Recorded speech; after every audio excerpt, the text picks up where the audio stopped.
Saudari-saudaraku yang terkasih, tantangan menjadi seorang murid Kristus sangat terasa bahwa tidak mudah. Dalam kehidupan kita sehari-hari, berita-berita tentang pembubaran umat, ibadat, penolakan pendirian rumah ibadah, pelecehan dan penghinaan masih sering kali kita dengar. Bahkan aksi-aksi sosial juga sering kali mendapatkan penolakan. Mungkin sering muncul ungkapan, mau berbuat baik saja susah. Tetapi tentu saja itu semua tidak boleh menyurutkan kita untuk tidak berbuat baik. Kita harus tetap berbuat baik, kita harus tetap menghadirkan karya-karya keselamatan, kabar baik kepada setiap orang. Dalam Injil hari ini Yesus mengingatkan murid-muridnya bahwa mereka akan dihadapkan pada situasi-situasi yang tidak mudah, bahkan penganiayaan. Dan itu terjadi juga bahkan dari keluarga dan teman dekat. Meskipun menghadapi tantangan seperti itu, Yesus memberikan penghiburan bahwa Roh Kudus akan memberikan kata-kata yang diperlukan pada saat yang tepat sebagai suatu pembelaan. Bukan diri kita sendiri, tapi Roh Allah sendiri.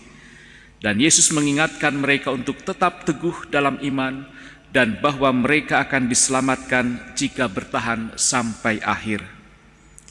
Seperti Yakub dalam bacaan pertama dari kitab Kejadian yang mengenali Allah yang memimpinnya dalam perjalanan ke Mesir, kita juga dipanggil untuk mengakui kekuasaan Allah dalam setiap tantangan dan kesulitan hidup kita.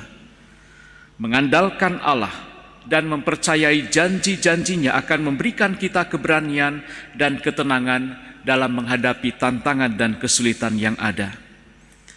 Yesus juga mengingatkan murid-muridnya untuk menjadi cerdik seperti ular dan tulus seperti merpati dalam menghadapi tantangan. Kita harus menggunakan kecerdasan dan kebijaksanaan dalam menjalani hidup ini, namun tetap mempertahankan integritas dan hati yang lemah lembut seperti yang Yesus hadirkan di dalam kehidupannya di dunia ini ketika ia harus menghadapi berbagai macam penolakan. Yesus mengatakan kepada kita bahwa kesederhanaan seperti anak kecil menjadi seperti merpati akan membuat kita aman dari serigala-serigala dunia. Kesederhanaan ini membutuhkan iman yang kuat dan ketaatan sehingga kita dapat tunduk pada apa yang Tuhan minta dari kita. Menempatkan diri kita dalam tangan Bapa yang penuh kuasa. Meskipun penganiayaan dan tantangan datang, kita dipanggil untuk tetap teguh dalam iman kita kepada Kristus. Roh Kudus akan memberikan kekuatan dan hikmat kepada kita. Dan untuk menghadapi setiap tantangan itu, kita boleh percaya bahwa Tuhan akan menyertai kita. Ketekunan dalam iman akan membawa kita ke dalam keselamatan dan kehidupan kekal bersamanya. Saudari-saudaraku yang terkasih, semoga Ekaristi yang kita rayakan ini juga menjadi bekal dan kekuatan baru bagi kita untuk tetap setia dan bertekun di dalam kesaksian-kesaksian yang kita hadirkan dalam hidup kita. Tuhan memberkati.